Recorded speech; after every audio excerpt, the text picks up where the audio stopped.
getting better at that, kid. You're getting better.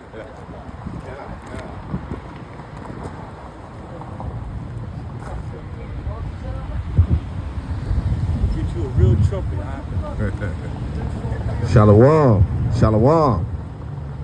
First off, I want to give all praise to the Most High, whose name is Yahweh, and the name of his only begotten Son, Yahushai, whom the world ignorantly calls Jesus Christ. We are your brothers coming out of House of Israel, Milwaukee. That's HOI Milwaukee.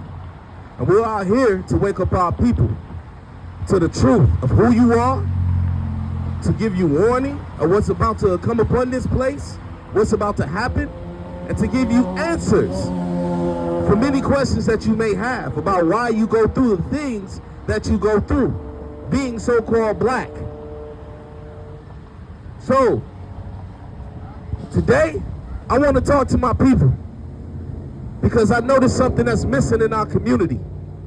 And that one thing that's missing in our community is love. A love for one another. We seem to lack love for one another. But we can show the perfect respect for anyone else that don't look like us. When it comes to us, it's easy to kill our own. It's easy to sell poison to our own. It's easy to rob our own. But it seems like we have trouble with loving one another. So we must have love as a people in order to unify. We must have love as a people in order to overcome these obstacles and these generational curses that we face as a people. Because when you look around, it's enough people on the earth that hate us. Hell, they show it every day. From hanging us, to drowning us, to gunning us down, to profiling us, to beating us in the streets. You understand what I'm saying? Our enemies have shown themselves. And guess what? They do not look like us. They don't look like you and me. You understand that? We are the chosen people of the Most High God. The Most High God chose us. You know, in the church, because I grew up in the church, let's be real about it. We're taught that God loves everybody equally. And that we're all equal. But that is not so. That is not the truth. The Most High God has a bloodline on the earth that he chose to be special unto himself, to be his people. And that happens to be us. But we messed up. And that's why we're at the bottom. Because we're really supposed to be at the top. And that's kind of obvious if you step back for a minute and just take a look around. Think about everything that we contribute to society. The whole world follows. The whole world copies and imitates and profits off of. But then they turn around and say that we're lazy, that we have no culture. Well, that's partly true, that we don't have a culture. Why? Because we forgot who we are.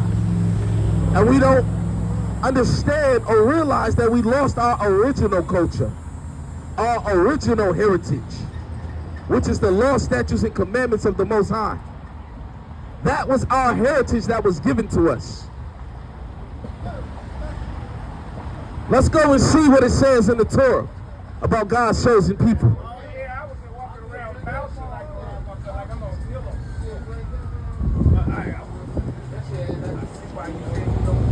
Khan, this is the book of Deuteronomy, chapter 7 and verse 6. Bring it up.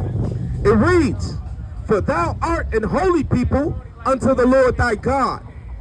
So the Most High God called you blacks, Hispanics, and natives holy.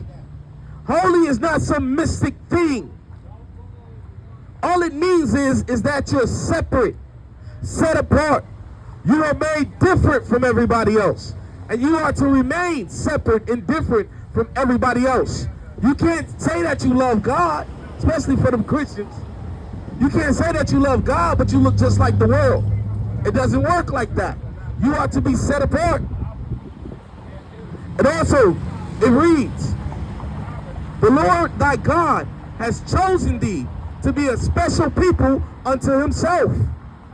Now, when you look around at all these major inventions, like the cell phone that every one of us have, man, if it wasn't for one of ours, it wouldn't be so. When you look at the stoplight, that's us. The car running, that's us. Internet, that came from us. The air conditioner, that came from us. Yep, the hot iron. You know what I'm saying? The alarm system on your homes, that came from us. And many things, and many more things came from us. Even when you look at the sports world, who's better than us? With that basketball, with that football, on that track, running, who's better than us? When it comes to music, dance, food, and just overall rhythm, period. Who is better than us? Nobody. That's why the Most High God said he chose us, you know what I'm saying, to be a special people unto himself. And then in this world growing up, from children on up, we're taught that every man is equal. Everybody is equal. But guess what? It does not say that in the Torah. It don't say that. It says that the Lord thy God has chosen thee to be a special people unto himself, and above all people that are upon the face of the earth. So the Most High God chose us to be above. That's obvious that we're supposed to be on top. Because if we're just bottom feeders, and we're lazy, and we're nobody, then why does the whole world copy everything we do? Because it's in them. They have no choice but to follow us, because they know our greatness. The problem is we don't recognize who we are. We think we niggas. We think we're some type of gang member. We think we're some type of hustler, some type of pimp, player. But we missing the mark. Because what you really are, my brothers and sisters, is royalty. You're royalty. You're the kings, the princes, the princesses, and the priests of the earth. You are the true royal bloodline, the chosen of the Most High. That's why it's time to learn to love one another and stop hating one another. Because if you actually sit back and look at the climate of the world today, now tell me, with everything you've been seeing going on, with all the lynchings and all the racial tension, you mean to tell me a race war ain't gonna kick off? You better believe that they're prepared. They don't believe it. Our enemies are well equipped, well trained, and unified. But guess what? We're divided by neighborhoods, sets, nations, gangs. We're divided. How we gonna fight a war and win? And most of us got children. Think about your children. The life you led, is that what you want for your children? When you know that we got enemies that's trying to kill us and wipe us off the face of the earth. That's why we gotta learn to love one another. Because without love, how can we unify? How will we be able and willing to fight and maybe even lay down our lives for one another without love? You understand? Because in the scriptures it tells you that love is the fulfillment of the law. And without love, how can we unify? We're going to be, man, listen, it's going to be bad for us. Salaki. I got to keep switching back and forth. So listen. I'm going to get into this, man, in the scriptures, man, and what we should be doing. I'm going to show you what the Bible actually says about love. You understand? We're going to go to the book of John. This is the book of John. And we're going to go to chapter 15 and verse 12, right? Bring it out.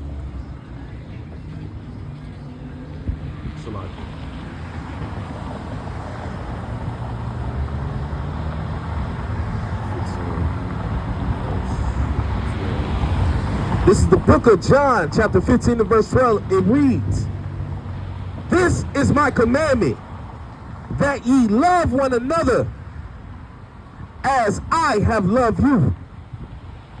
This is a commandment, man, from on high. This is for the chosen people. That's you. That's under the sound of my voice. Because I'm looking around and I can see every last one of y'all. Y'all my people. Y'all my brothers. Y'all my sisters. Y'all my family, whether you know it or not. Just because you don't know my name and I don't know your name, guess what? We came from the same ancestors. We came from the same oppressed nation of people. The same people that people seem to hate on this earth. We got the same issues, same problem. But we was commanded to love one another. So we must have love. Because without it, we can't come together. We always gonna have that evil eye towards one another. We always gonna have that hatred towards one another. And guess what that does for us? It gives the enemy the power over us. It gives the enemy the ability to keep his foot on our neck. You understand? So we must have love. I'm talking to my people. I don't care about no other nation of people but my own. Call it what you want it. But our people are the ones in need of love, in need of healing, in need of unity. That's why we gotta think, man. We gotta sit back and think. Our babies are dying in the street, killing one another. Why? Because we failed. We failed them. Because we didn't teach them love. Love for your brothers. Just because you ain't got the same mother and father don't make them not your brother. We come from the same people. The same slaves. The same prisoners of war. Because that's what we are. How can we be prisoners of war, but we killing each other, but so afraid of our enemy that's been killing us all along? Make that make sense.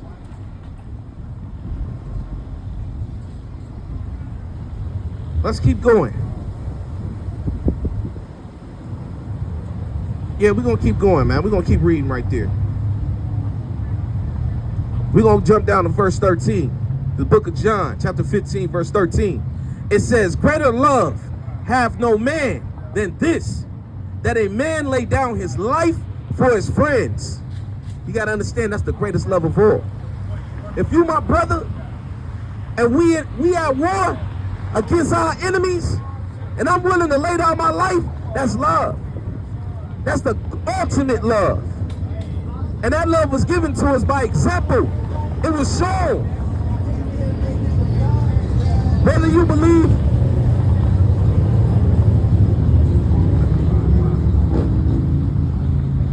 believe in Christ or not, the example was given by him.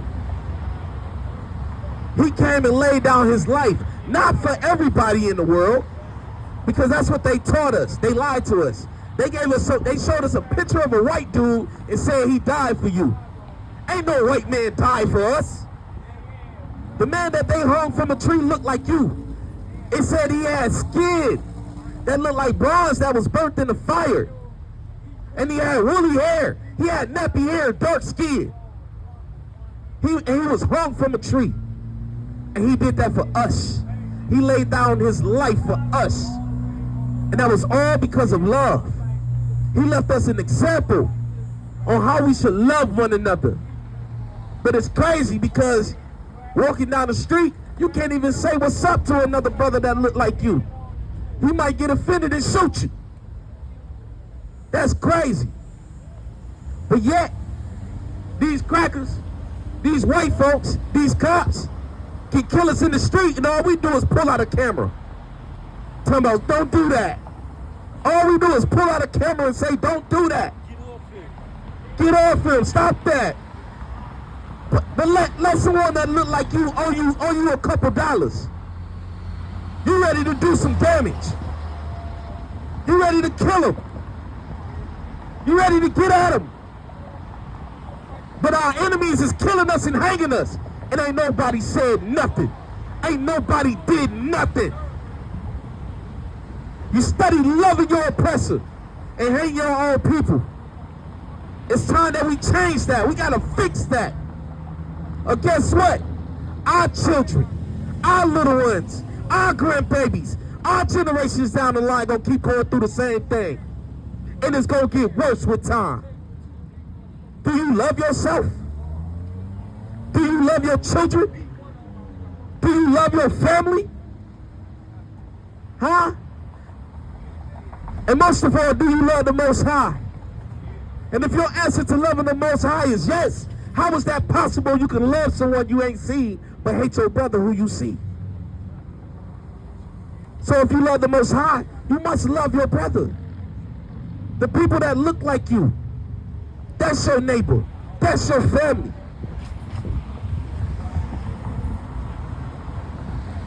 Let's keep going.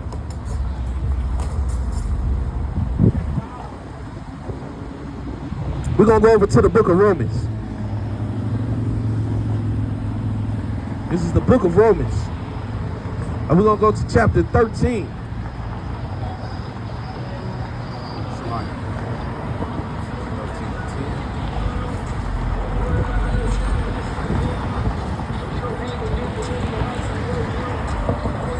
God, this is the book of Romans, chapter 13 and verse 10. I'm still dealing with love, because that's what we still dealing with love, because that's what we need as a people, right? So this is the book of Romans, chapter 13 and verse 10. Love worketh no ill to his neighbor. Therefore, love is the fulfillment of the law. We must love one another, man. We must love one another. If you're a believer, man, you must have love for your neighbor. And your neighbor don't mean that white man living next door. Because in the Bible it tells you that them people been our enemies since the beginning. And that they harbor a perpetual hatred towards us. And, hey, that's obvious. They've been lynching us from the beginning. Guess what? In 2026, they still lynching us. Shalom, brother. Shalom, shalom. I know the truth. I'm just showing some love to my brother. All right, brother. I hear you. You got to understand that. Today, in 2026, how many lynchings have there been? How many of our young brothers and sisters been found hanging from trees, floating in water? By your oppressor, by our oppressors, man. But yet we still find it hard to say, you know what, to hell with all this, man. It's time for us to unify and come together and begin to love one another. Because guess what? We all we got. At the end of the day, we all we got. Because all that marching for a government to do something for you, no justice, no peace. That ain't never worked. It ain't never worked. Because you know what? You know what makes that crazy? You begging for help from the same people that's killing you. How that's gonna work? Huh? Marching ain't getting it. It ain't never got it. Did Martin Luther King march? That got us integrated. And everything we had established in our communities and neighborhoods got taken away. So that didn't get us nothing. We were just marching what? Black Lives Matter had a big movement. What did that get us? More lynchings.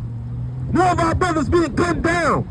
More of our sisters disappearing because they want to take their melanin and take their organs. You understand? It ain't done nothing. Right? Because we keep going to our enemies for help.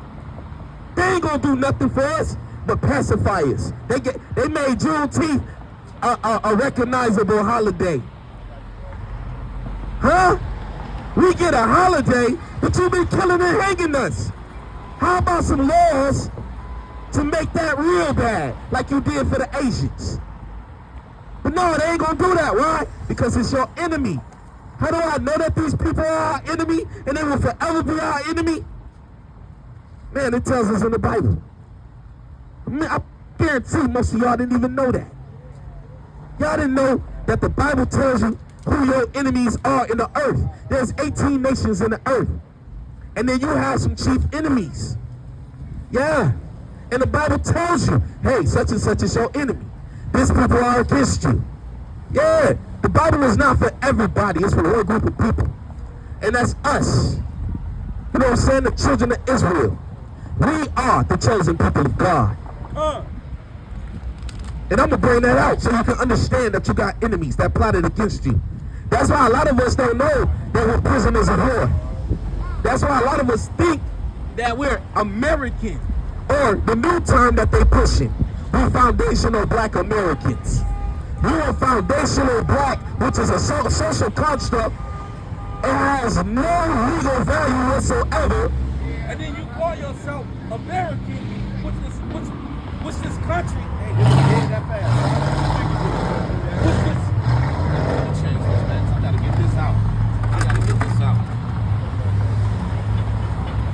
Don't even bring that speaker no more. Yeah, I'm not. It's trash.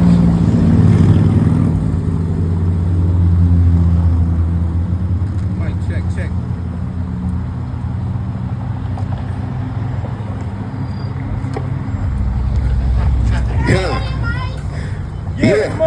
Yeah. So, you gotta understand that America, black is a social construct. You know what I'm saying? That's not a nationality. That's not a bloodline. But a lot of our people take pride in calling themselves black. That's a color. That's the color of my shirt. When you look at your skin, we're brown, copper color. You understand? We're not black. And when you call yourself American, you gotta understand where that name came from. It was an Italian map maker named Amerigo Vespucius, who this country was named after. So we don't come from a white man, so how can we be American? And look, you gotta understand, some of us did come from the Ivory Coast, but a lot of us is already here. So how can we be African? We're not African. Who you are is the children of Israel, the chosen of the Most High God. And guess what? What comes with being chosen? What comes with being special? What comes with being better than everybody? It's a bunch of haters. You understand? That's why we got people that hate us. So I'm gonna bring that out. We're gonna go to the book of Psalms, right? The book of Psalms, chapter 83. Bring it out. It reads, "Keep not thou silence, O God, and hold not thy peace, and be not still, O God, for lo, thine enemies," God got enemies? "For lo, thine enemies make a tumult, and they that hate thee have lifted up their head. They have taken crafty counsel." You understand? The enemies, your enemies, and the enemies of our God have taken crafty counsel. Do you understand what that means? That means they plotted and schemed. They plotted and schemed against us. It says they have taken crafty counsel against thy people and consulted against thy hidden ones. That's speaking of us. They have said, "Come, let us cut them off from being a nation, that the name of Israel be no more in remembrance." So our enemies cut us off from our heritage, cut us off from our language, cut us off from our customs, cut us off from our culture, and cut us off from our identity. You understand that? They cut us off. It says, for they have said, "Come, let us cut them off from being a nation." So, who was cut off from being a nation? When you look at that, we're the only people on the earth that don't know who we are. We don't have infrastructure. We don't have a standing army. We don't own any textile companies, any water purification plants, or whatever you call it. We don't have none of those things. We are a people that's living amongst another people that have oppressed us, that have enslaved us, that murders us. You understand? He said, "Come, let us cut them off from being a nation, that the name of Israel be no more in remembrance. For they have consulted together with one consent. They are confederate against thee. The tabernacles of Edom." Who is Edom? Remember, I said there's 18 nations mentioned in the Bible, and those nations are still upon the earth today. Who is Edom? Because this is the first enemy mentioned. Edom is the so-called white man, woman, and child. They come from a man named Esau. How do we know? Because he gives his description at his birth, what he looked like when he was born. Matter of fact, let me pull that. Let me get that. Let's see. It's the book of Genesis, chapter 25 and verse 25. Bring it out. It reads, the first came out red all over like a hairy garment. Now what babies when they're born are red, you can see the blood rushing through their skin. Is it us? Is it us? Nah. We know who it is. That's the so-called white man. And guess what they called him? They called his name Esau. So it mentions Edom, which is the so-called white man that's been our first enemy. You gotta understand this. And when you look at the white man today, don't he hate us? Don't he do all types of horrible things to us? You know they got a Discord, right? I bet you a lot of y'all don't know this. These white folks got a Discord where they teach each other how to befriend us so that they can kill us. Yes, it got exposed. This is what they do to us. But yet, we so dumbfounded, you know what I'm saying? And so lost in the sauce, we think that these people cool.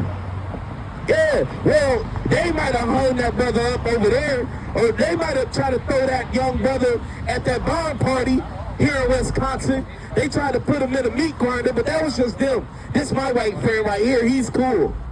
Nah, they're your enemies. Thus saith the Most High God. Let's go back to what I was reading, right? We're going to jump back to Psalms 83 because they're not our only enemies. You know what I'm saying? It's quite a few of them that's going to get named. It says the tabernacles of Edom, that's the white man. It says that the Ishmaelites, whoa, the Ishmaelites, we all know who Ishmael is. But according to the Bible, it tells you that Ishmael is an enemy of God and an enemy of God's chosen people. Did you know that it wasn't just the white folks that was rounding us up and enslaving us? That the Ishmaelites, that Ishmael's bloodline descendants, his people, was rounding us up, kidnapping us, and selling us to the white man? It's called the sub-Saharan slave trade. And guess what they would do? If you would not turn yourself over to Islam, they would do you dirty. They'll chop a foot off, chop an arm off, cut your tongue out, cut your man members off. They forced us into Islam while enslaving us and selling us to the white man. But the Bible tells you that they're our enemy. You gotta understand this. They are our enemy and an enemy to the Most High God. Who else is there? It says in Moab. Now, who is Moab? According to the Bible, Moab is your modern day Chinese. Now, if you don't realize that these people are your enemies, something wrong. Because they get our sisters in these hair stores and in these nail salons, they talk trash, and when they get mad, they beat our sisters up. Not only that, don't touch a bottle of water and put it back. You might get shot in the back by one. You understand? They known for killing us too. Because they got a deep hatred of us too. You understand? And why is that? The Most High already told you, they're your enemies. They hate him and they hate his people. That's why I keep saying, we all we got. So we must love one another. If we are to survive, how we gonna survive as a people without love for one another? It can't happen. And you gotta understand, I already told you that love is the fulfillment of the law.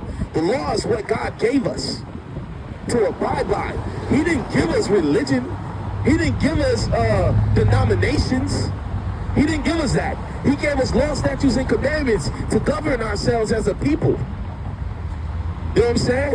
That taught us how to interact with him and how to interact with each other and how to interact with nature.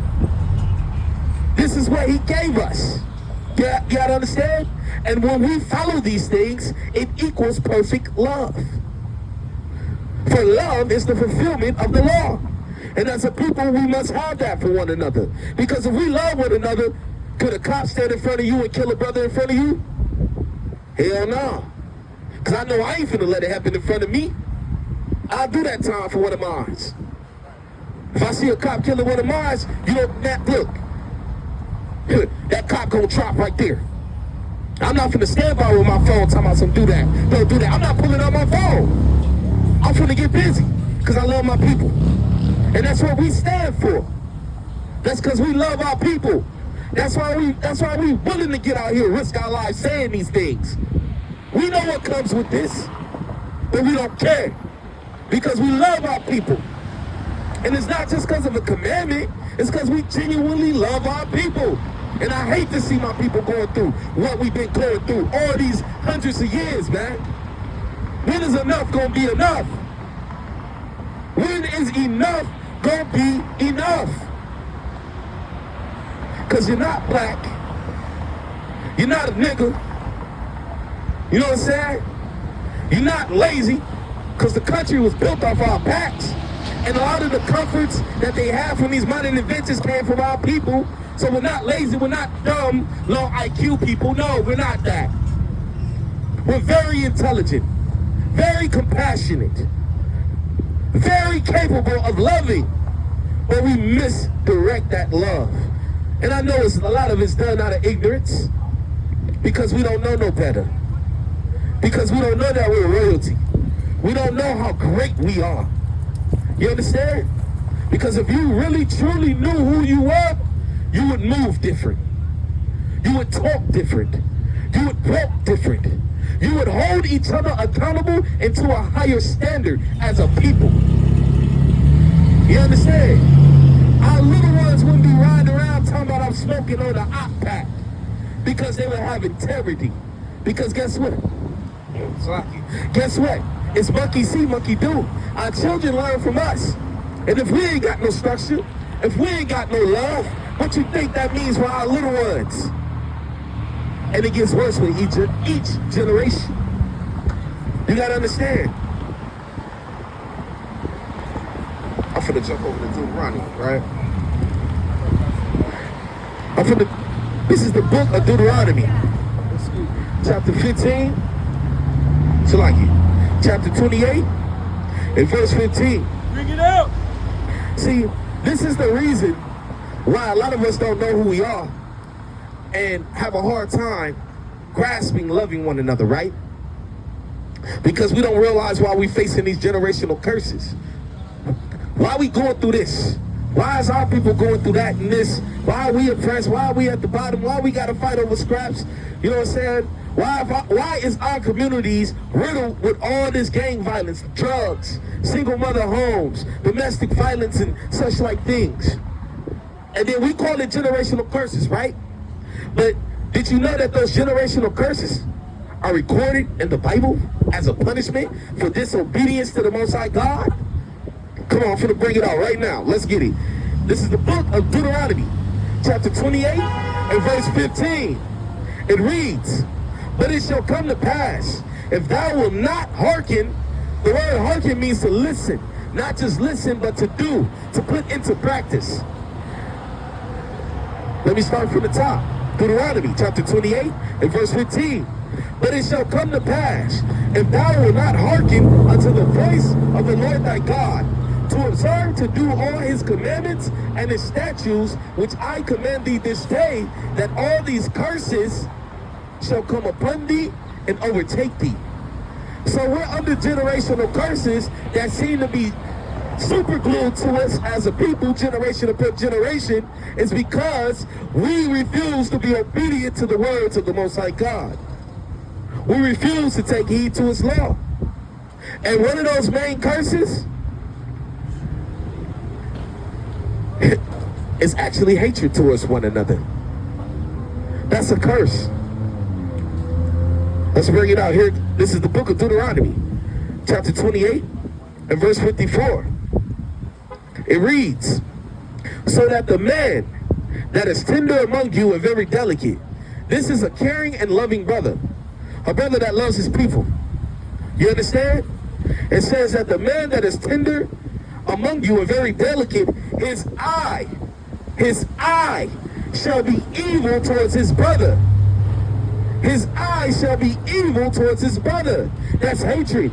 When you look at anybody with an evil eye, that's hatred. That's hatred. You gotta understand, I gotta hate my own people in order to kick in his door and rob him and leave him for dead.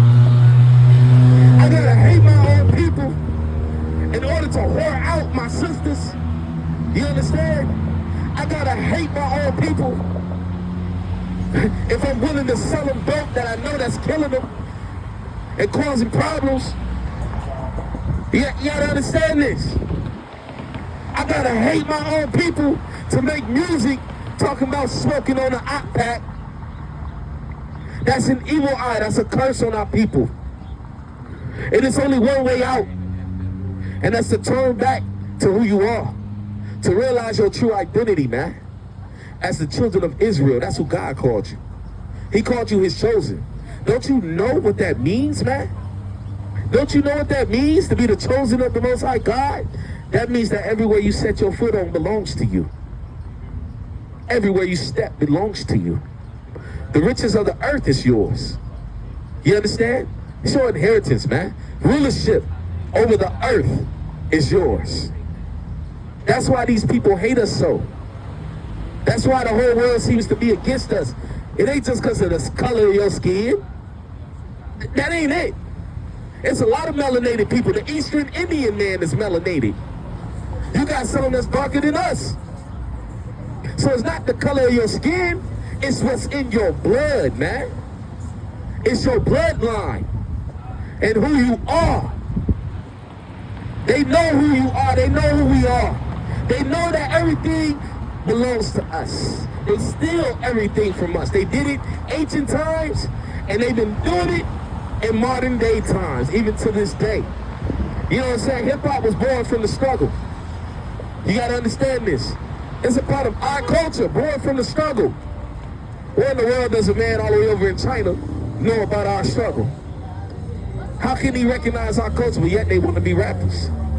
You got to understand, we give away everything we got and have no problem with it when everyone else is taking it. But let me be your friend for a day and I take $5 from you. You're going to want to kill me. But there's a whole group of people on this planet that stole your identity and benefiting from it in the earth. They own all the banks and everything. They stole your identity. And ain't nobody stood up yet. Well, except for us brothers, you know, we always talk about it, bring it out, try to wake our people up. But I'm talking about as a whole. We ain't stood up and said, hey, y'all ain't us. We need that back. We either gonna get it back this way or we gonna take it back that way. You understand? But yeah, we seen the love to give it away. Matter of fact, I'm gonna let you know who stole your identity. The so-called Jewish man. Jewish. Because they're not Jews. You are the true Jews, man. And the people stole your identity. And guess what? Little do you know, they put the most money behind the slave trade. They put the most money behind making us prisoners of war. And then you know what else they said at a meeting? Maybe some of y'all heard this. They said the biggest threat to them is the young black male in America. Why is that? Because they know if our young brothers wake up to the fact that they're the real people and accept it, oh yeah, they got hell to pay. You understand? So they threatened by your existence because they know they stole your identity.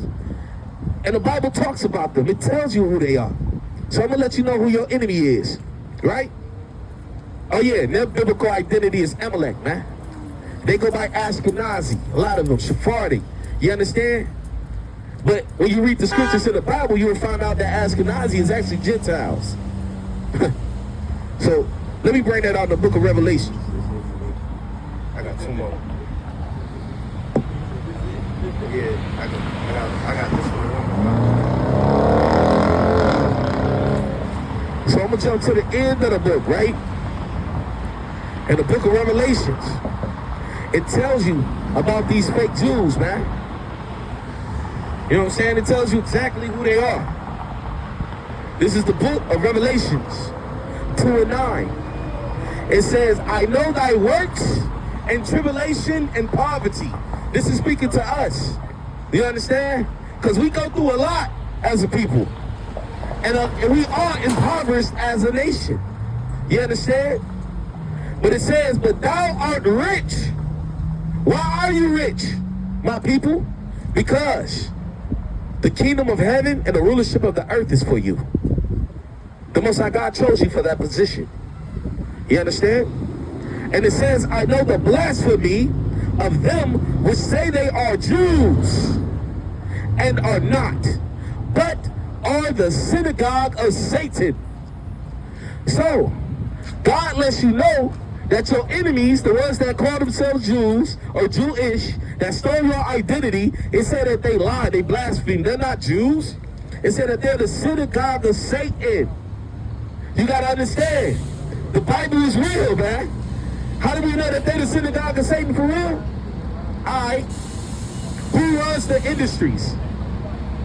The entertainment industries. Who's at the top of the totem pole? Some Jewish man, right? But when they put the music out, what do you hear? Everything that's detrimental and that brings destruction to our neighborhood is what they push. When you look at the movies, they're not pushing righteousness. They pushing demonic stuff, evil stuff. They putting curses in movies, curses in the music. But it's ran by the Jewish people. If they were the people of God, why are they doing so much evil? Why do they push so much evil? That's because the Most High God told you who they are. They are the synagogue of Satan. Don't you know it was found out that they had underground tunnels where they was raping babies and all types of stuff, man? The Jewish people evil, man, because they not the real people of God. We are. We the real Jews. We the royalty of the earth. We the kings, the princes, the priests, and the princesses, man. Not them pale-faced people, man. They stole your identity so they could reap the benefits, man.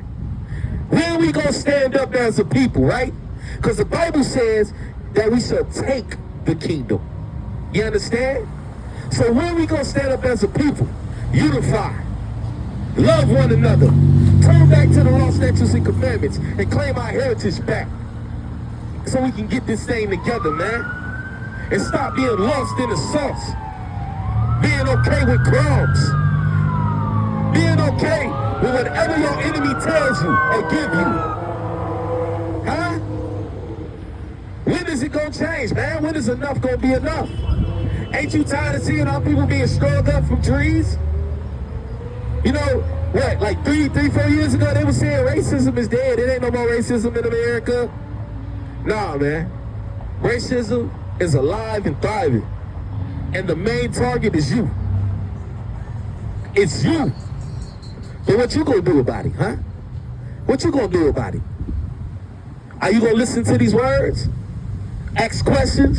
Study for yourself and find out who you are? Are you gonna start loving your people? And unifying with your people? Put aside your petty differences, understanding that you are the children of Israel, the chosen of the Most High God? And that it's time that we put our foot down, man, and stand for something, man.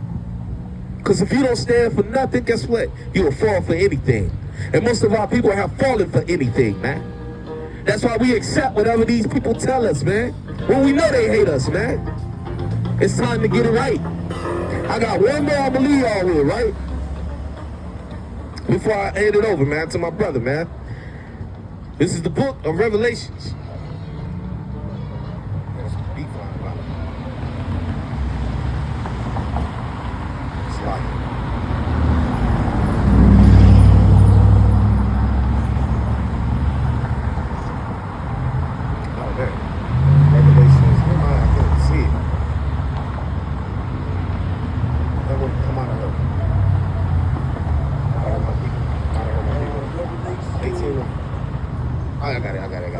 Yeah.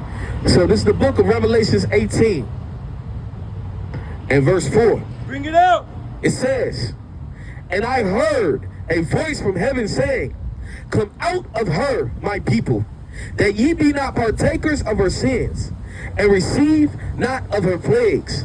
You got to understand, man, from your birth even up until now, you've been lied to. I guarantee the majority of everything you learned to know was a lie.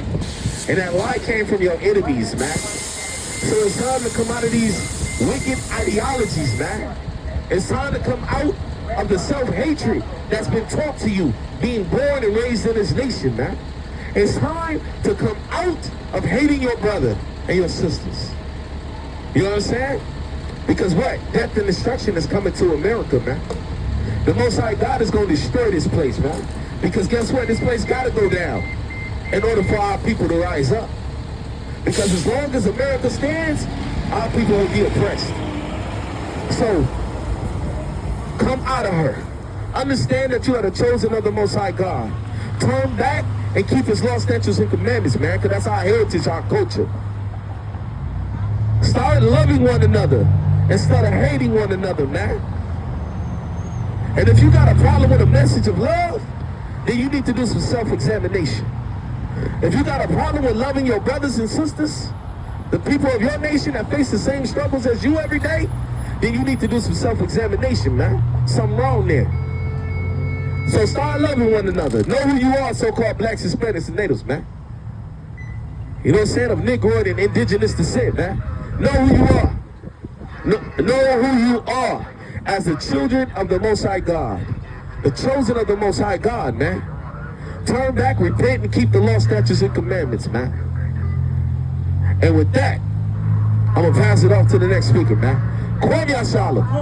Kwame Yashala. Kwame Yashala.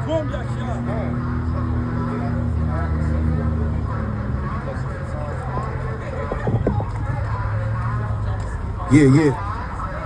What's that noise?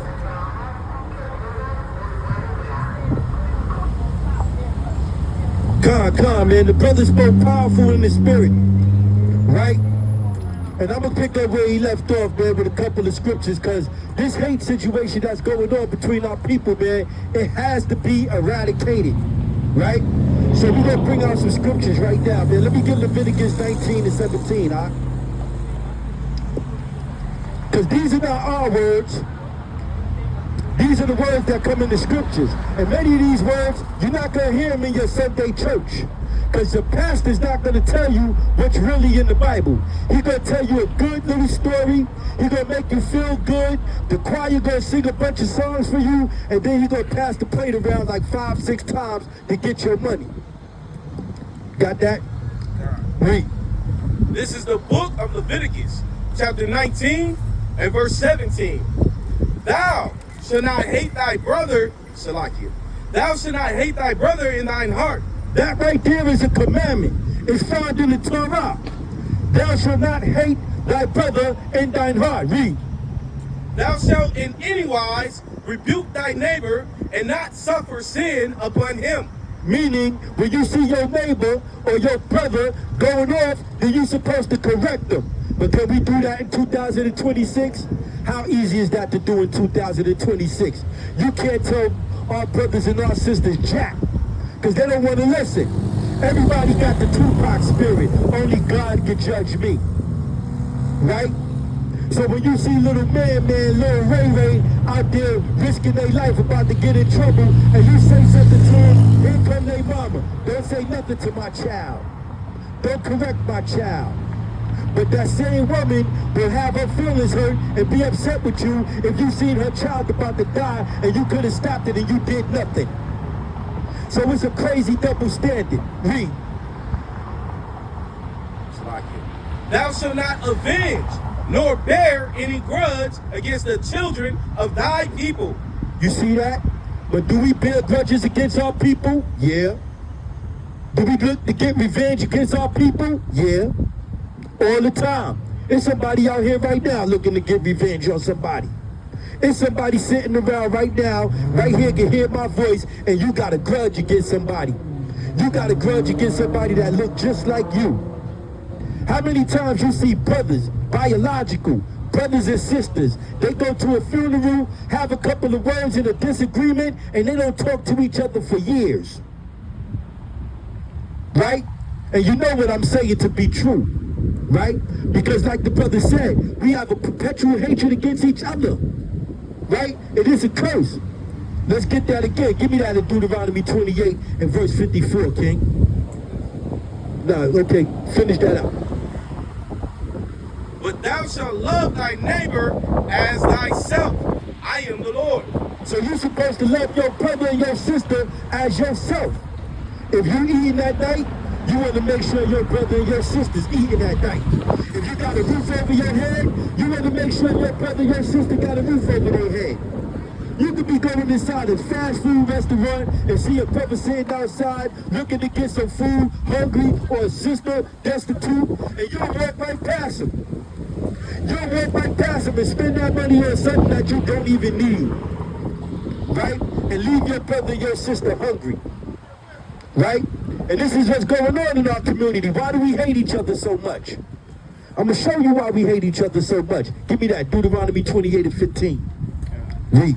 This is the book of Deuteronomy, chapter 28 and verse 15. But it shall come to pass, if thou wilt not hearken unto the voice of the Lord thy God, to observe, to do all his commandments and his statutes, which I command thee this day, that all these curses shall come upon thee and overtake thee. That's right. So the Most High said, if you don't do what I tell you to do, I'm about to put these curses on you.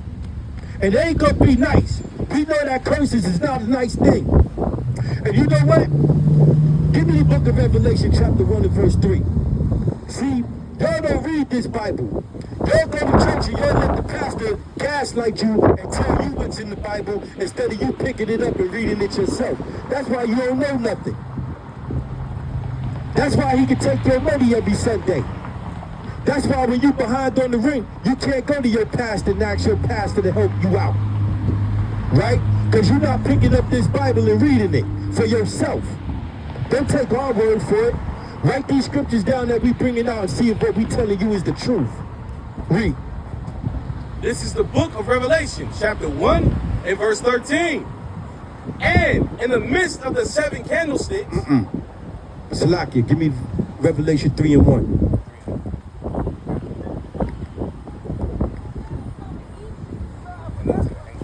No, I want blesses those who read. I thought that was 1 and 3. Oh, 1 and 3. God. I thought you said 13. It's all good, it's all good. Bring it out.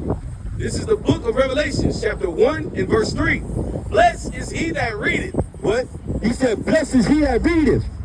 So you got the opportunity to pick this Bible up and read it for yourself, and you'll be blessed for it. I can't even read the Bible with my own eyes. I can't see physically.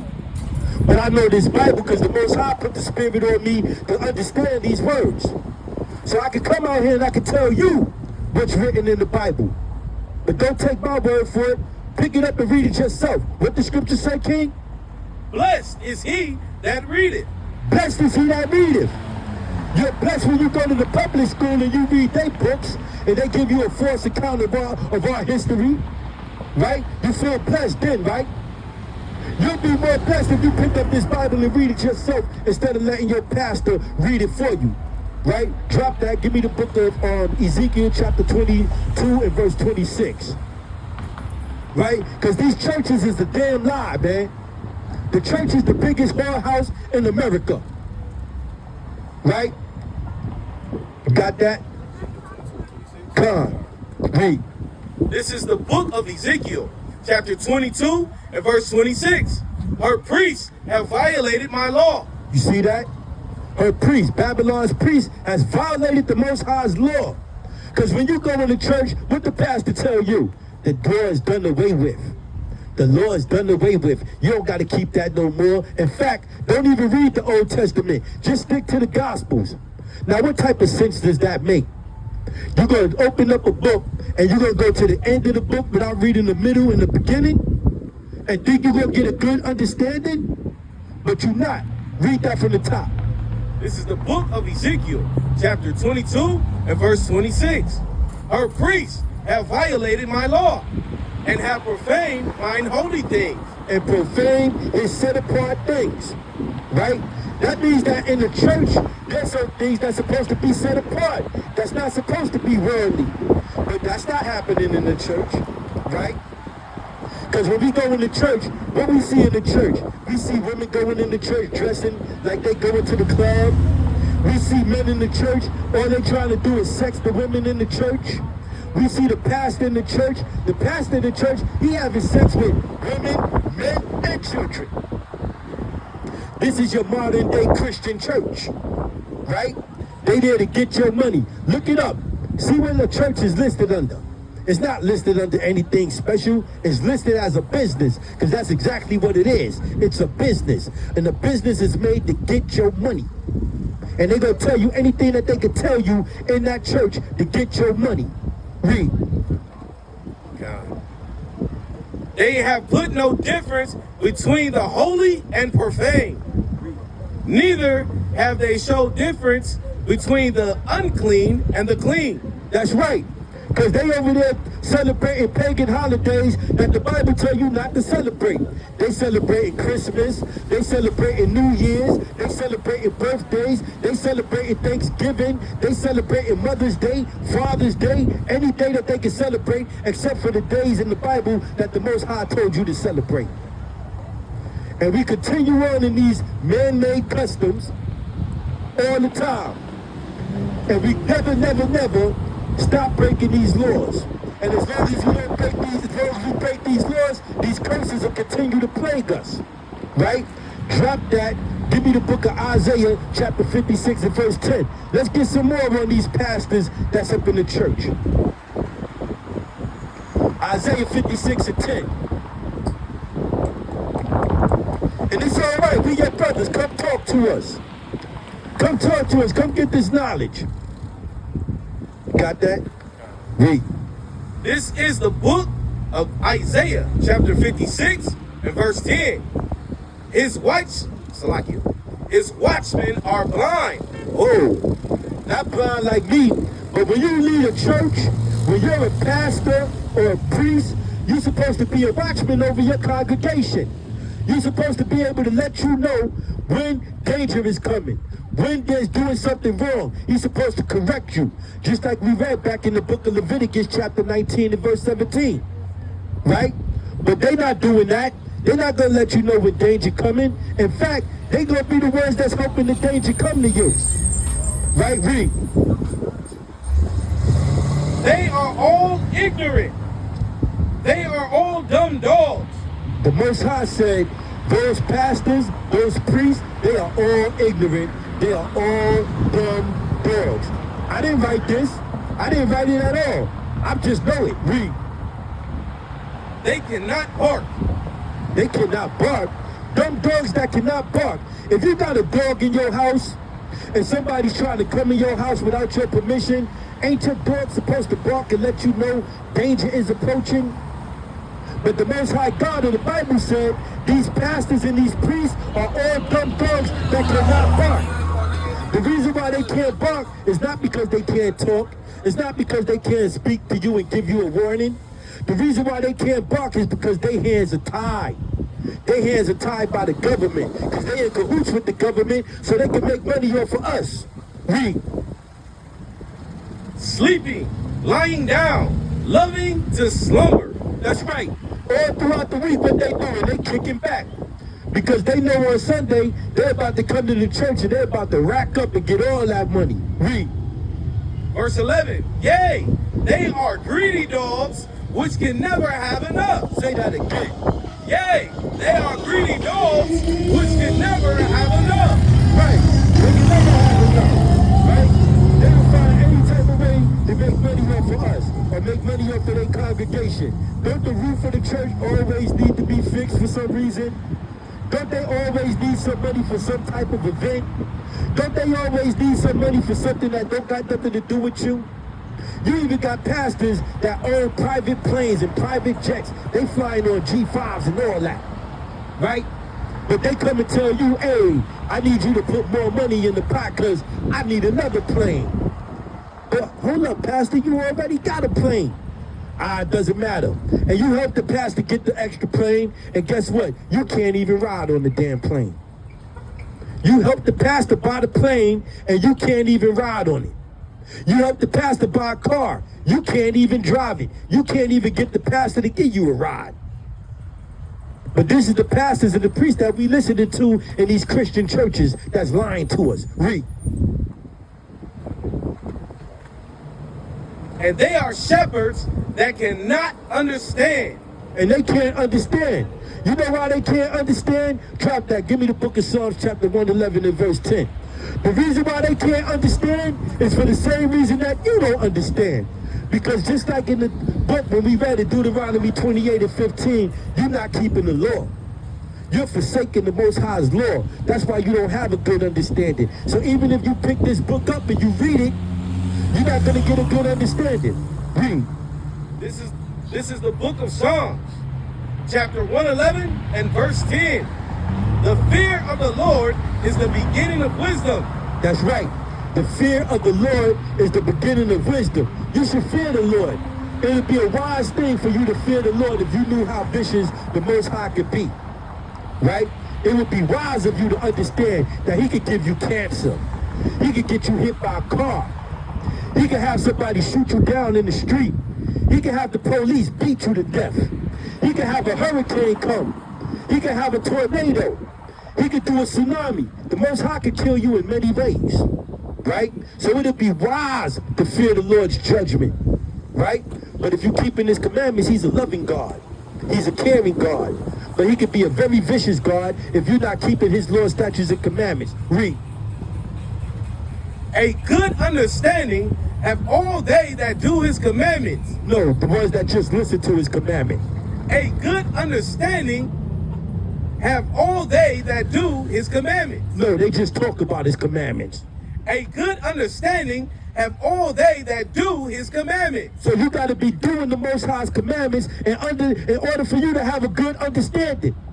So how the hell does your pastor have a good understanding of the Bible when he's not keeping the commandments and he's telling you not to keep them?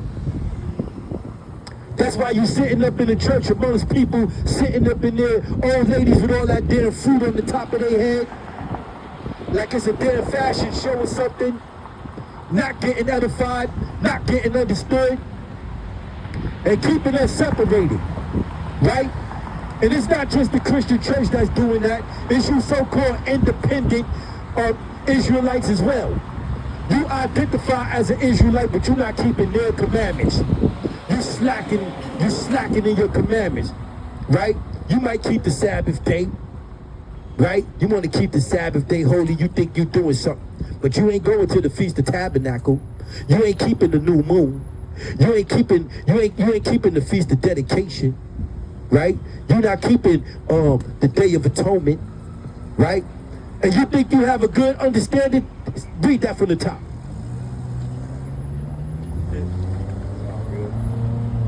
This is the book of Psalms, chapter 111 and verse 10. The fear of the Lord is the beginning of wisdom. A good understanding have all they that do his commandments. That's right. Don't you know that the high holy days is a commandment for you to keep those? But if you're not keeping them, then you might as well just be a Seventh-day Adventist. Or you might as well go back to the Christian church and join the Christian church. Because the Most High is not playing with you. You're walking around thinking you got a good understanding and you don't understand jack. Because you're not doing the things that the Most High requires you to do in order for you to have a good understanding. So no, you individualites and you Christians, y'all might as well be the same thing. Because y'all hate your brothers. Y'all hate the brothers that's out here giving you the truth. So y'all do things that you're not supposed to do. Right? Give me the book of Leviticus, chapter 19 and verse 29, all right? Right? It's harder going on in the world. No, before you give me that, give me the book of Deuteronomy 28 and 54 again, all right? Right? So we back to these curses. I'm going to show you how these curses actually work on our people, right? Especially with you individualites. All y'all that hate the camps, don't want to be in the camp. I don't want to be in the camp. I don't like camp doctrine, that One West doctrine. Sounding stupid as hell. You got that? 54. Read. This is the book of Deuteronomy, chapter 28 and verse 54. So that the man that is tender among you and very delicate, his eye shall be evil towards his brother. That's right. Your eyes will be evil towards your brother. Now, when we was bringing that out earlier, we talk about the gangbangers, we talk about the drug dealers, we talk about the people out there that's robbing and stealing from each other who's in your family, the people that look like you. But you know what they never talk about? We never talk about how you hating ass individualites be hating your own brothers because they in the camp. Hating your brothers because your brothers is bold enough to come out here and tell the devil he a devil to his goddamn face. Hating your brothers because you don't want to be in order. You don't want to have no structure. Hating your brother because you're just jealous. And you got a problem with the camps. 9 times out of 10, it was the camps who gave you the understanding that you have to let you know that you was Israel in the first place. But you hate your brothers because you want to do it your own way. Right? And usually what happens when you do it your own way, you slide off into wickedness because it ain't nobody to check your ass. It's nobody to pull you up and correct you. It's nobody to rebuke you and suffer sin upon you, suffer no sin upon you. Let me get the book of Exodus, chapter 18 and verse 21. It's a commandment that we be in a camp. It's a damn commandment. It's found in the Torah. You got that? 18:21. Con. Read. This is the book of Exodus, chapter 18 and verse 21. Moreover, thou shalt provide out of all the people able men.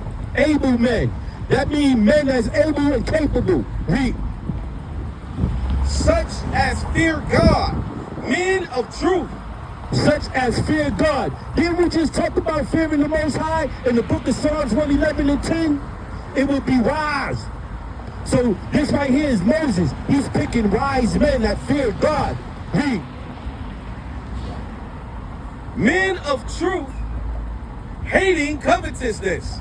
Ooh, men of truth, hating covetousness. Right? Because yeah, you individual like you'll be covered in things that other men got. Covered in things that other men got. Read.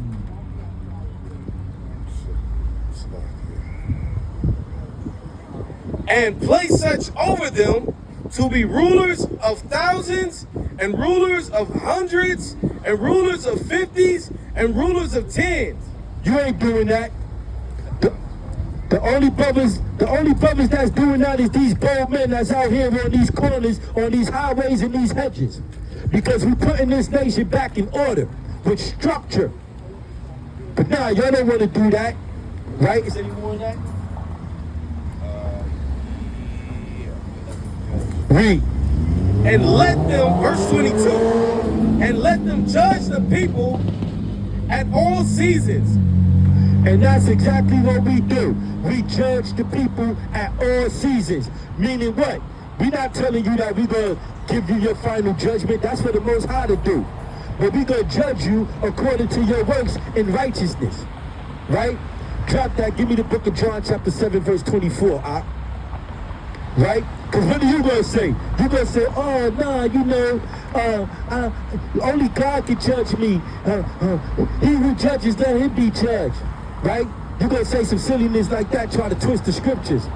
But this is what the Most High had to say through his prophet John. Read. This is the book of John, chapter 7 and verse 24. Judge not according to the appearance. That's right.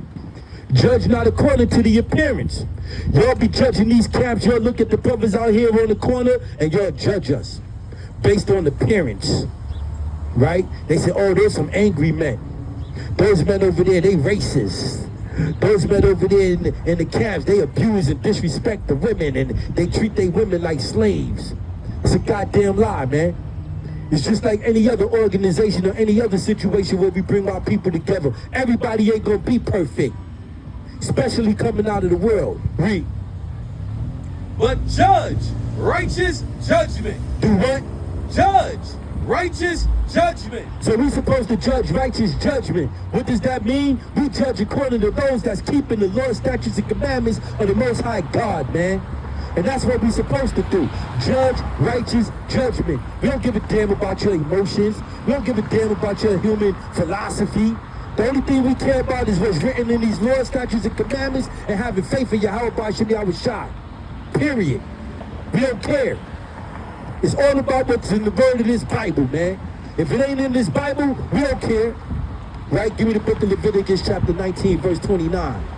Right? So it says that our men, right, is going to have an evil eye towards each other, towards his brother. But they also have an evil eye towards our sisters too. Right? Got that? Con. Read. This is the book of Leviticus, chapter 19 and verse 29. Do not prostitute thy daughter. It said, do not prostitute thy daughters. Do that mean that every time you prostitute your daughter, you putting her on the corner to sell something? No. You can prostitute your daughter in other ways. Let's see how. Do not prostitute thy daughter to cause her to be a whore. Ooh. To cause her to be a whore. That means that when you marry these women, you're supposed to stay with them. You ain't supposed to just lay with them and discard them and kick them to the curb. Because when they get that spirit on them, they're going to keep doing that. And guess what's going to happen when they keep doing that? Read. Lest the land fall to whoredom, and the land become full of wickedness. So if the land falls to whoredom, and it gets filled with wickedness, that's because our men are out here prostituting our daughters, man, and causing them to be whores. See, you gotta understand that there's a divine order that the Most High set up. Give me that in Leviticus 19. I mean 1 Corinthians 11 and 3, right? There's an order that's been set up, right? And when we go against that order and mistreat our women and our children, man, everything goes a haywire. Right? It goes haywire. Got that? Read. This is the book of 1 Corinthians, chapter 11 and verse 3. But I will have you know that the head of every man is Christ. The head of every man is Christ. That's who I listen to. That's who I submit to. I submit to the will of the Most High through Christ. Read. And the head of the woman is the man. No, the head of the woman is the rapper on TV. The head of the woman is the man. No, the head of the woman is Oprah Winfrey. The head of the woman is the man. So the man is the head of the woman. That's in the community and all situations. The men are the head of these women. Read. And the head of Christ is God. That's right. So these men are the head, and the head of Christ is the Most High God, Yahweh. Right? We have to understand that, and we have to keep that divine order, because there's things that go along with that divine order. Right? Marriage. Right? When you're in a marriage situation, the man is the head of that marriage. So he's supposed to set the pace for that marriage. Now, sometimes brothers drop the ball. Sometimes sisters drop the ball. Right? The scripture tell you in the curses that the man is going to leave his children. So sometimes they drop the ball. But sometimes women leave too. Right? And is it right? No. It's not supposed to be you leaving your woman to fend for herself, or her leaving you. Let me get that in Matthew 19 and 9, Con. Right? In Christ's own words, he's going to tell you what it is. Got that? Con. Read. This is the book of Matthew, chapter 19 and verse 9. And I say unto you, moreover, Salakia, and I say unto you, whosoever shall put away his wife, except it be for fornication, and shall marry another, committeth adultery. You hear that? So that says, if a man put away his wife for any other reason than fornication, and he go and marry another, he has committed adultery. Right? That's something that we need to understand. Right? But does that just stand for the man? No. It stands for the woman too. Let me get that. Give me that in 1 Corinthians chapter 7 and verse 10 and 11.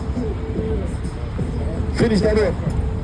And whoso marrieth her, which is put away, doth commit adultery. Read that again. And whoso marrieth her, which is put away, doth commit adultery. So that means the man commits adultery. Hold on.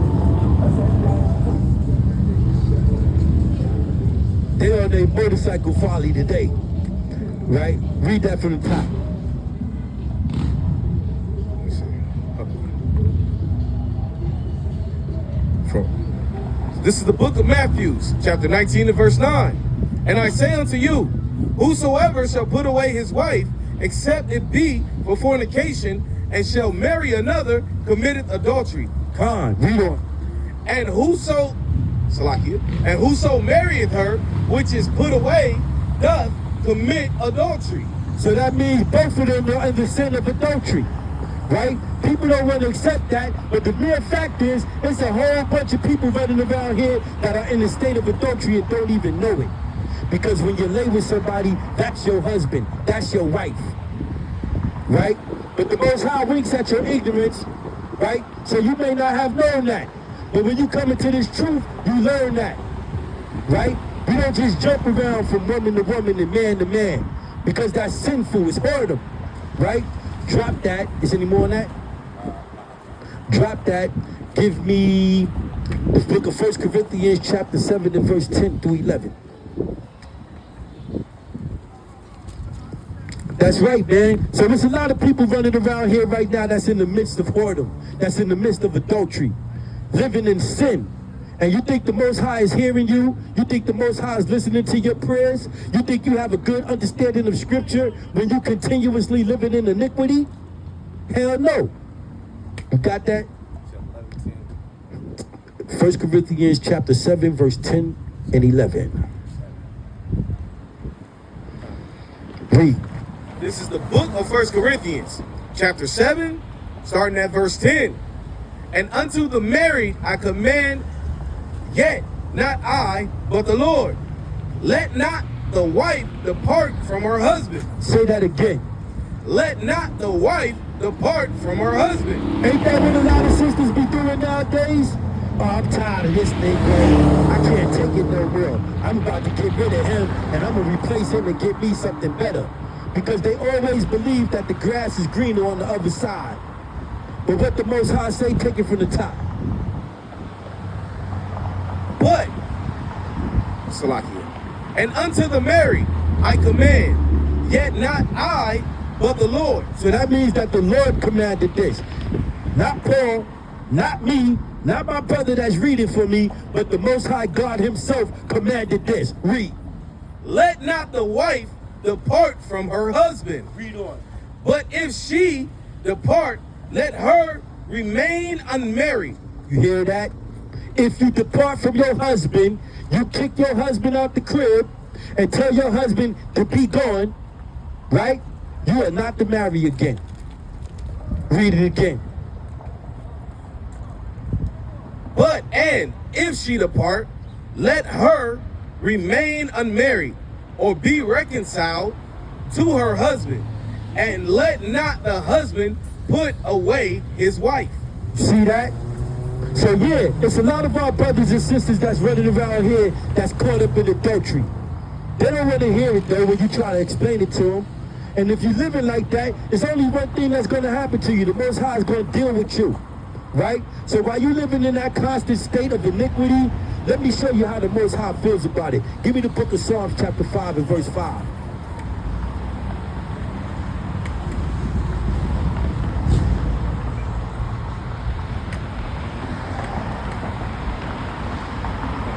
Read.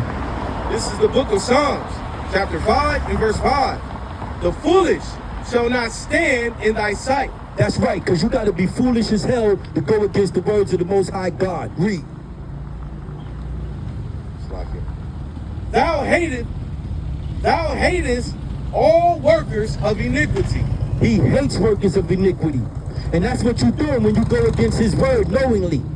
Right? When you knowingly go against the words of the Most High, you're committing iniquity. And he hates that.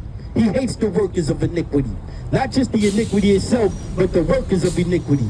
Drop that. Give me the book of Proverbs chapter 28 and verse 9.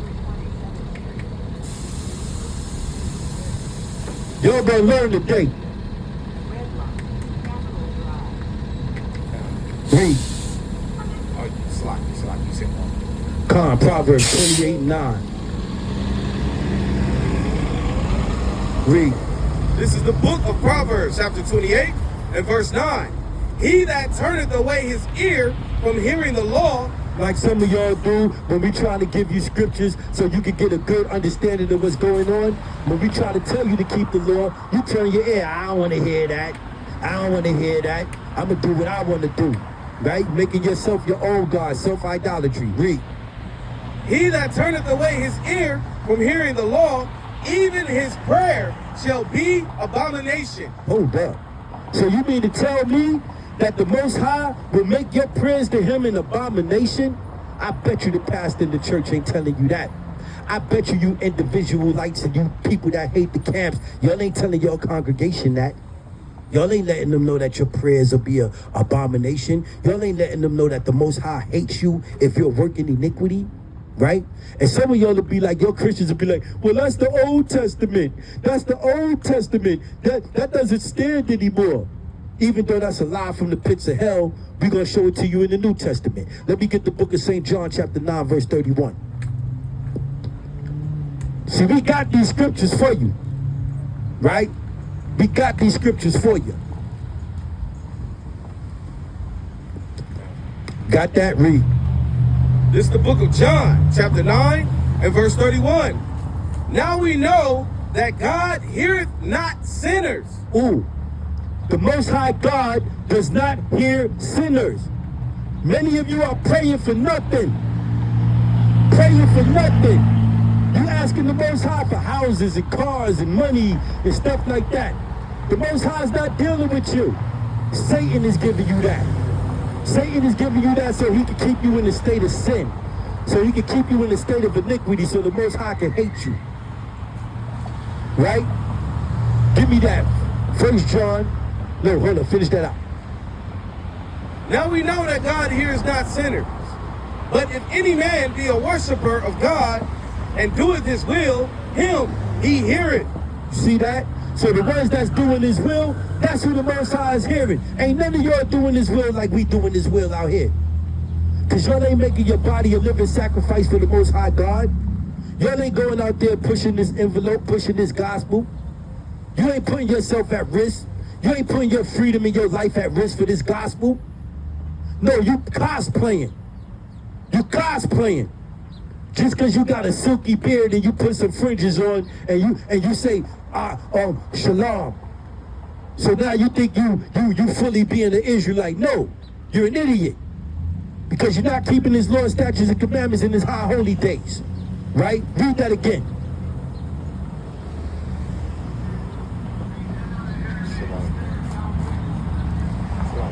Oh, don't worry about that. Matter of fact, drop that. Give me First John chapter 3 and verse 4. Many of y'all don't even know what sin is. Ask the average person, yo, what is sin? The first thing they say is, oh, it's anything that goes against God. But in the Bible, it tells you a specific definition of what sin is. So you can understand what you are doing and what you're dealing with when you say you're a sinner. Right? So if you're a sinner, this is what's going on. Read. This is the book of 1 John, chapter 3 and verse 4. Whosoever committeth sin transgresses also the law. So if you're committing sin, that means you're transgressing the law. If you're committing sin, it means that you're transgressing the law. Why? For sin is the transgression of the law. So if sin is the transgression of the law, and your pastor is telling you that the law is done away with, so you don't have to keep it, what is he doing to you? What is he telling you? He's setting you up. He's setting you up for destruction and death. Right? Because it's the transgression of the law. But you think it's all right. I got my own personal relationship with the Most High God. I pray to him every night. But your prayers are an abomination. Oh, the Most High loves me. No, he hates you because you're in constant iniquity. Right? Give me the book of 1 John chapter 2 and verse 3. Right? You people running around here thinking you got a personal relationship with the Most High God, but you ain't doing nothing that he tells you to do.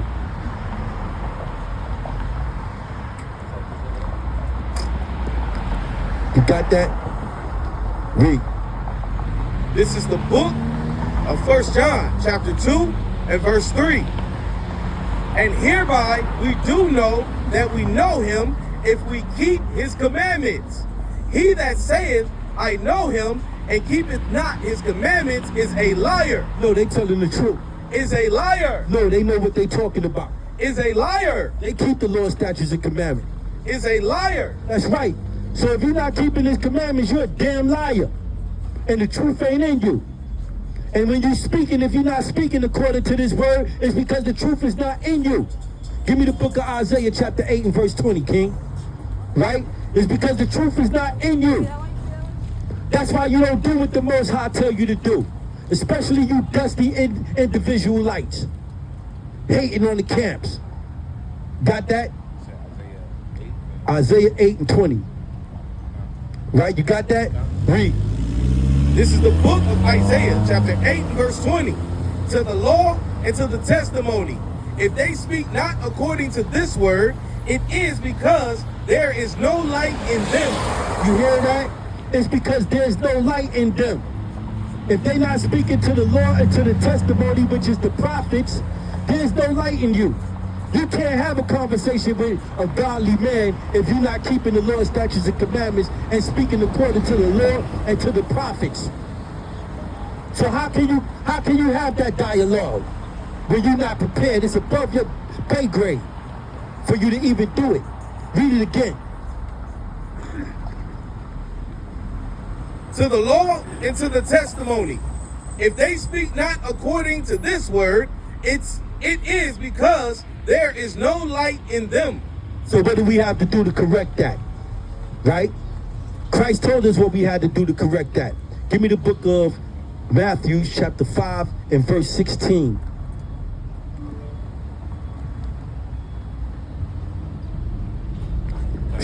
Got that? Let's go. This is the book of Matthew, chapter 5 and verse 16. Let your light so shine before men. That's right. You got to let your light shine before men. What is the light? The light is the truth. And what is the truth? Thy law is the truth. Because Yahushua is the truth. And he's the word and living flesh. Read. That they may see your good works and glorify your Father which is in heaven. No, so they can see you in sin. That they may see your good works and glorify your Father which is in heaven. Because you just a vessel. And when you do what the Most High tell you to do, he gets all of the honor and the glory and the praise. Because we are just vessels. Read.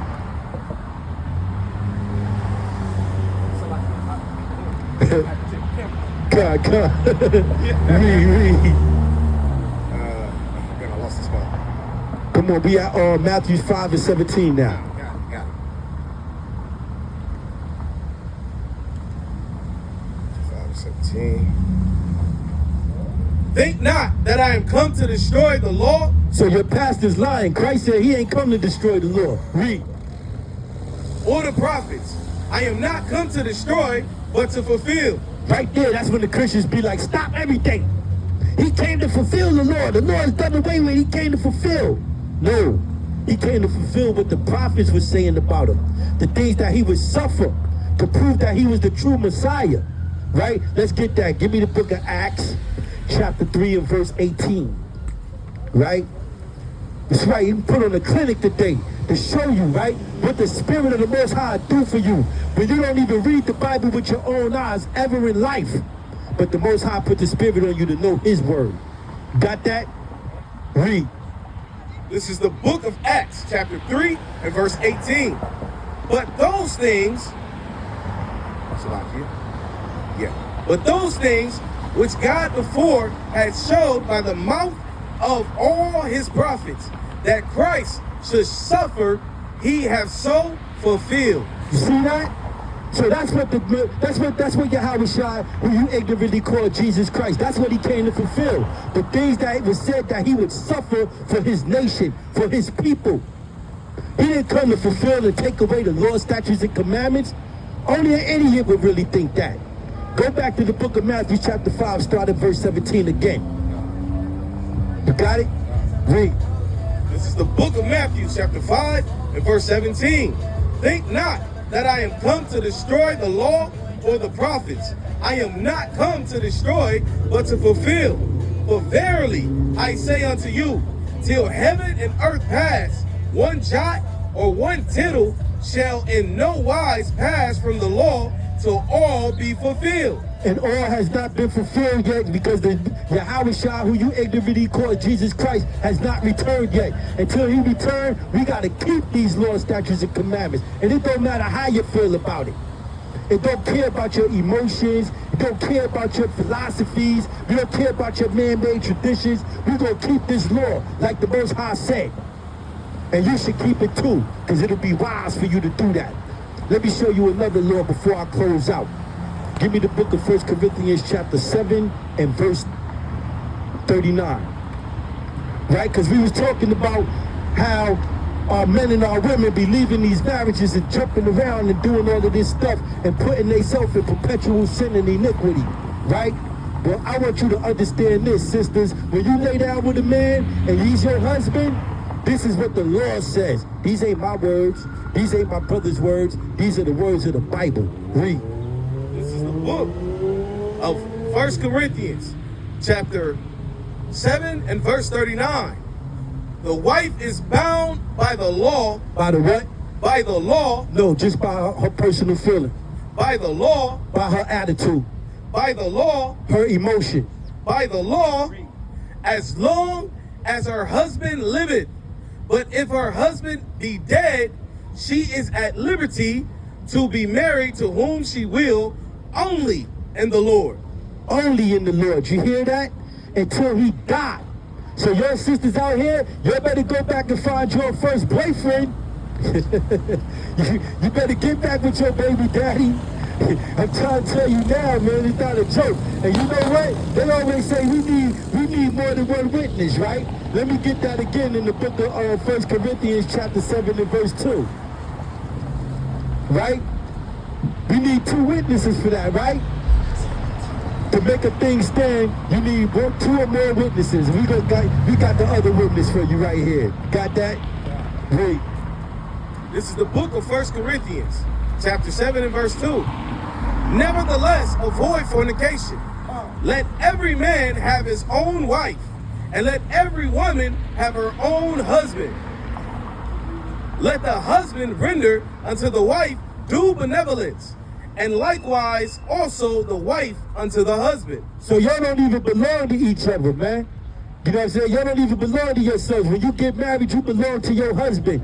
When you get married, your husband belongs to you. Right? We render benevolence. You know, I said that wrong, but y'all know what I mean, right? Y'all heard the scripture, right? But that's what it is, right? Jump down to verse 10 and 11. Let's close it out. Now, this is the book of 1 Corinthians, chapter 7 and verse 10. No, my bad. Jump to 1 Corinthians chapter 7. Oh, I said 39 already, right? All right, man, go to Romans. Romans chapter 7 and verse 2. Did we do that? Read that. Romans chapter 7 and verse 2. We need another witness, right?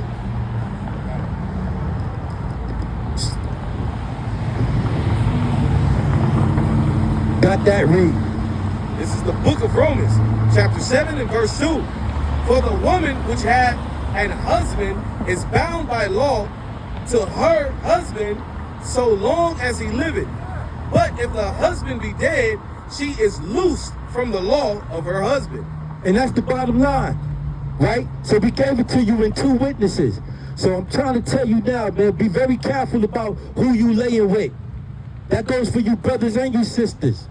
Because you can be putting yourself in a situation where you're committing iniquity, committing fornication, committing adultery, perpetually, constantly. And you think that the Most High is blessing you when you're living in that state? Remember, Satan is the owner and the ruler of this world right now. Give me that in Job 9:31. The earth is given into the hands of the wicked. Right? This is Satan's world right now. Right? He's going to trick you. He's going to play games with your mind and keep you in perpetual sin and iniquity. This is what he's doing. And if you don't understand that, you're going to say, set yourself up for failure by following your emotions, by following your own philosophies and your own thoughts instead of doing what the Most High said. Right? You got that?